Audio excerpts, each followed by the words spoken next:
ನಮಸ್ಕಾರ ಸ್ನೇಹಿತರೆ, ತಮಗೆಲ್ಲರಿಗೂ ಲೋಕಜ್ಞಾನ ಭಂಡಾರ ಯೂಟ್ಯೂಬ್ ಚಾನಲ್ಗೆ ಸ್ವಾಗತ. ಸ್ನೇಹಿತರೆ, ಯಾರೆಲ್ಲ ಇನ್ನೂ ನನ್ನ ಚಾನಲನ್ನು ಸಬ್ಸ್ಕ್ರೈಬ್ ಮಾಡಿಕೊಂಡಿಲ್ಲ ದಯವಿಟ್ಟು ಸಬ್ಸ್ಕ್ರೈಬ್ ಮಾಡಿಕೊಳ್ಳಿ. ಇವರೇ ನೋಡಿ ಭಾರತದ ಮೊಟ್ಟ ಮೊದಲ ಬಿಲಿಯನೇರ್.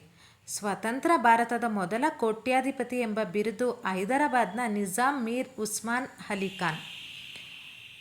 ಇಂದು ಭಾರತದಲ್ಲಿ ಸಾಕಷ್ಟು ಮಂದಿ ಕುಬೇರರಿದ್ದಾರೆ.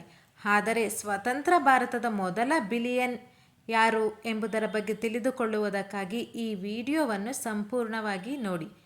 ಸ್ವತಂತ್ರ ಭಾರತದ ಮೊದಲ ಕೋಟ್ಯಾಧಿಪತಿ ಎಂಬ ಬಿರುದು ಹೈದರಾಬಾದ್ನ ನಿಜಾಮ್ ಮೀರ್ ಉಸ್ಮಾನ್ ಅಲಿ ಖಾನ್ ಅವರಿಗೆ ಸೇರಿತ್ತು.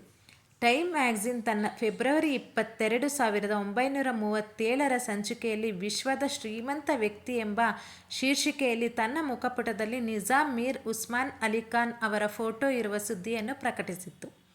ಸ್ವಾತಂತ್ರ್ಯದ ನಂತರ ಹೈದರಾಬಾದ್ ಸಂಸ್ಥಾನವು ಭಾರತದೊಂದಿಗೆ ವಿಲೀನಗೊಂಡಿತ್ತು.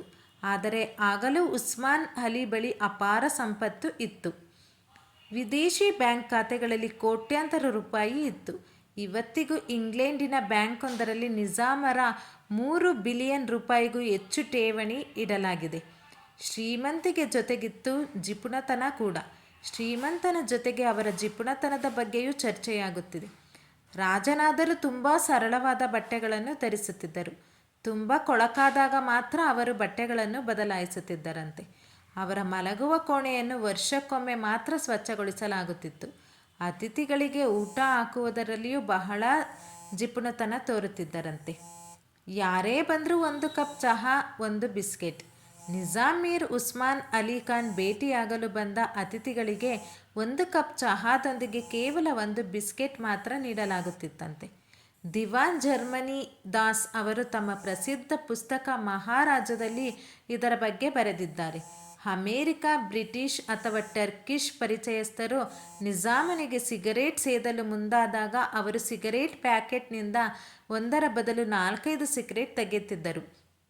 ಅವರು ಹಗ್ಗದ ಚಾರ್ಮಿನಾರ್ ಸಿಗರೇಟುಗಳನ್ನು ಸೇದುತ್ತಿದ್ದರು. ಆ ದಿನಗಳಲ್ಲಿ 12 ಪೈಸೆಗೆ 1 ಪ್ಯಾಕೆಟ್ ಸಿಗುತ್ತಿತ್ತಂತೆ. 17.47 ಲಕ್ಷ ಕೋಟಿ ನಿವ್ವಳ ಮೌಲ್ಯ. ನಿಜಾಮರ ಒಟ್ಟು ನಿವ್ವಳ ಮೌಲ್ಯ $230 ಬಿಲಿಯನ್, ಅಂದರೆ 17.47 ಲಕ್ಷ ಕೋಟಿ ಎಂದು ಪರಿಗಣಿಸಲಾಗಿದೆ. 1947ರಲ್ಲಿ ನಿಜಾಮರ ಒಟ್ಟು ಸಂಪತ್ತು ಅಮೆರಿಕದ ಒಟ್ಟು GDPಯ 2% ಸಮನಾಗಿತ್ತು. ನಿಜಾಮ್ ತನ್ನದೇ ಆದ ಕರೆನ್ಸಿ ಮತ್ತು ವಿಮಾನಯಾನ ಸಂಸ್ಥೆಯನ್ನು ಹೊಂದಿದ್ದರಂತೆ. ಅವರ ಬಳಿ 100 ಮಿಲಿಯನ್ ಪೌಂಡ್ ಚಿನ್ನ, 400 ಮಿಲಿಯನ್ ಪೌಂಡ್ ಆಭರಣಗಳಿದ್ದವು. ರಾಣಿ ಎಲಿಜಬೆತ್ II ವಿವಾಹದಲ್ಲಿ ನಿಜಾಮರು 300 ವಜ್ರಗಳಿಂದ ಹೊದಿಸಿದ ಹಾರವನ್ನು ಉಡುಗೊರೆಯಾಗಿ ನೀಡಿದ್ದರು. ಗೋಲ್ಕೊಂಡ ಗಣಿಗಳೇ ಆದಾಯದ ಮೂಲ. ಗೋಲ್ಕೊಂಡ ಗಣಿಗಳು ನಿಜಾಮರ ದೊಡ್ಡ ಆದಾಯದ ಮೂಲವಾಗಿತ್ತು. ಆ ಸಮಯದಲ್ಲಿ ಈ ಗಣಿ ಪ್ರಪಂಚದಲ್ಲಿ ವಜ್ರ ಪೂರೈಕೆಯ ಏಕೈಕ ಮೂಲವಾಗಿತ್ತು. ನಿಜಾಮರು ಜೇಕಬ್ ವಜ್ರವನ್ನು ಹೊಂದಿದ್ದರು. ಆ ಸಮಯದಲ್ಲಿ ಅದು ವಿಶ್ವದ 7 ಅತ್ಯಂತ ದುಬಾರಿ ವಜ್ರಗಳಲ್ಲಿ ಒಂದಾಗಿತ್ತು. ನಿಂಬೆ ಆಕಾರದ ಈ ವಜ್ರವನ್ನು ನಿಜಾಮರು ಹೆಚ್ಚಾಗಿ ಪೇಪರ್ ವೇಟ್ ಆಗಿ ಬಳಸುತ್ತಿದ್ದರು. ಹೈದರಾಬಾದ್ ರಾಜಪ್ರಭುತ್ವದ ಒಟ್ಟು ವಿಸ್ತೀರ್ಣ 80,000 ಚದರ ಕಿಲೋಮೀಟರ್ಗಳಿಗಿಂತ ಹೆಚ್ಚು. ಇದು ಇಂಗ್ಲೆಂಡ್ ಮತ್ತು ಸ್ಕಾಟ್ಲೆಂಡ್ನ ಒಟ್ಟು ವಿಸ್ತೀರ್ಣಕ್ಕಿಂತ ಹೆಚ್ಚು. ತೆರಿಗೆ ಇತ್ಯಾದಿ ರೂಪದಲ್ಲಿಯೂ ಸಾಕಷ್ಟು ಹಣ ಪಡೆಯುತ್ತಿದ್ದರು. ಸ್ನೇಹಿತರೆ, ಈ ಮಾಹಿತಿ ನಿಮಗೆ ಇಷ್ಟವಾಗಿದ್ದಲ್ಲಿ ನಿಮ್ಮ ಫ್ರೆಂಡ್ಸ್ ಮತ್ತು ಫ್ಯಾಮಿಲಿಗೂ ಶೇರ್ ಮಾಡಿ. ಹಾಗೆ ಒಂದು ಲೈಕ್ ಕೊಡಿ. ಯಾರೆಲ್ಲ ಇನ್ನೂ ನನ್ನ ಚಾನಲನ್ನು ಸಬ್ಸ್ಕ್ರೈಬ್ ಮಾಡಿಕೊಂಡಿಲ್ಲ ದಯವಿಟ್ಟು ಸಬ್ಸ್ಕ್ರೈಬ್ ಮಾಡಿಕೊಳ್ಳಿ. ಧನ್ಯವಾದಗಳು.